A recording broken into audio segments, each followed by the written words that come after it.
In 1998, while studying art in college, I chose my great-uncle, artist Thomas Holmes, as my topic for a design class final paper on the most important design in your life. Tom was a gifted illustrator and fine artist from Chicago. He was married to my grandmother's sister, Carrie.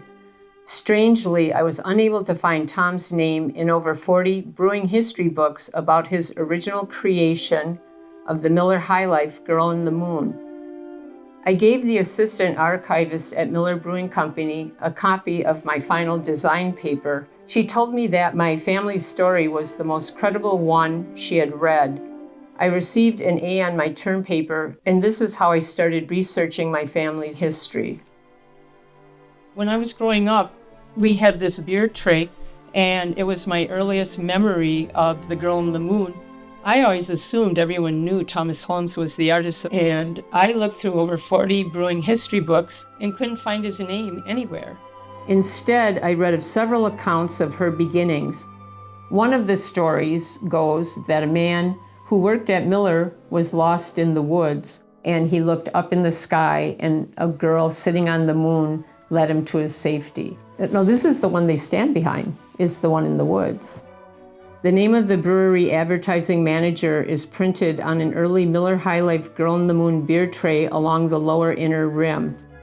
A.C. Paul worked for Fred Miller Brewery, leaving in 1911 to work for Milwaukee Brake Company. Miller could not produce any information about Paul's art background or any other advertising art credited to him. Another story is that it was one of Frederick Miller's relatives. After my first article came out, the Miller family came forward on the Miller Brewing Company blog and said, "We don't know who she is. She's not one of us." And so they let go of that claim that she was a Miller. I turned to my mother, Joanne, and other relatives who knew Tom's legacy for help. I decided I could interview my mother and a couple of her living relatives her age that knew Tom and grew up seeing Tom's work. So my mom has been very instrumental. She's the one who recognized her cousin when we were in the archives with Dave Herwig. She stopped at a large lithograph, and it was two men sitting in a boat. That was a big picture, and I looked at it, and I thought, I just think my Uncle Tom did that picture. It looks like his work, and I was in that boat, and that looks like my cousin Earl. I was in his studio enough and saw enough of his work that I can just recognize his artwork. I said, "Do you know the artist who did that picture?" And he said, "No." I look at that boat, and I've been in that boat, so I was familiar with it. Well, that's my Aunt Carrie and my cousin Bob. That's my mother's sister. He said, "Well, if you know that's who that is, we have another lithograph like this, and it was two men sitting on a porch drinking beer." That I looked at and said, "Well, Tom did that one too. It looks like my cousin, and it looks like my grandmother's porch." My mom said, "Well, that's my cousin Earl, and that's my grandma's porch." And he said, "Well, we have another picture of a lithograph, and this one was Earl standing at a barbecue in a backyard and men at a picnic table." 25 years now I've been doing this research and writing articles, so a lot of this is things that I've acquired. And someone gave me this. Here's a real beat-up Girl in the Moon of my grandmother. My mother, Joanne, said they called her the Lady on the Moon that she saw all over Tom's studio growing up near her uncle's home in Elgin. It certainly looks like her. It's everything that we see in photographs of her when she was 18 years old, her hairdo, everything. Uncle Tom would have friends who were photographers and artists come out to Elgin, and they used my mother as their model. This is a picture of my mom with my grandma, and you can see there's a hat with the tassels for the Girl in the Moon. This is Thomas Holmes' Strolling Girl. It is dated 1904 and signed with Tom's three initials, TWH. This I call my smoking gun. That with Miller, because if you flip the girl popping out of the beer bottle in 1905, this is the exact image.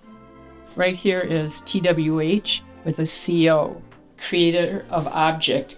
And cartoonists and illustrators in the turn of the century used this on their work.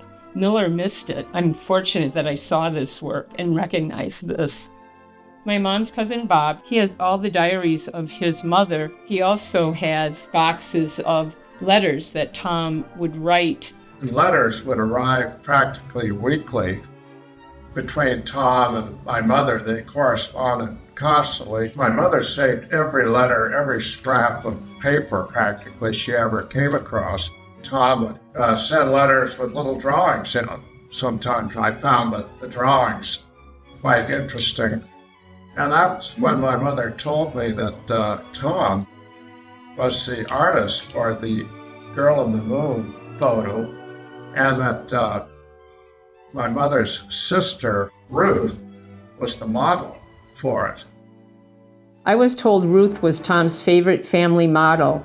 This image of the Girl in the Moon is the Gibson or Victorian image. In around 1926 to 1933, during Prohibition, Tom used Ruth, his sister-in-law, and he updated the image from Victorian to what was the Roaring 20s, and women, wearing makeup, being more glamorous, shorter hair, but it's still very similar. So then in 1942, my mom's sister, Jackie, who was 20 years old, he made the first front-facing portrait-style Girl in the Moon. So this is Pam. Her grandmother was Pearl Strauss, my grandmother's older sister. Pam was around 5 years old, and they went over to Thomas Holmes and Carrie's house. I was just in awe. It was unbelievable. It was like nothing I had ever seen. And when I looked up, there was the moon. And I wanted to climb on that moon so bad because I had seen pictures of other women on it, but of course they didn't let me and I couldn't touch anything. I don't remember much else about the day, but I do remember that moon and being so in awe of it. And then here's Pearl. I'm surprised at the number of photographs that my grandmother had, and that there were many that were long lost through other relatives after they died, and nobody saved them. My grandma's sister Pearl was married to Ernie Loberg, and he was a Danish Royal Guard from Sweden, and he was also a model of Thomas Holmes and very close friends. He was a very, very dear friend of Tom's, and Tom used him to photograph for various things because he had such a wonderful physique and was in such good shape. Herb Page, he's the curator and on the board of the Potosi National Brewery Museum. And he opened up his book, The First 75 Years of Wisconsin Beer Labels. And I couldn't believe it that here was this Christmas special beer label, and I recognized my grandfather, and that had to be my mother sitting on the lap because of the age, and the Girl in the Moon out the window. The original is in my display at Potosi, and also a beer bottle that they gifted to my mom at the brewery. And I recall seeing this label when I was a child, and my Aunt Carrie showed it to me and said, "That's you and your dad and your mom." Uncle Tom did that for the beer company.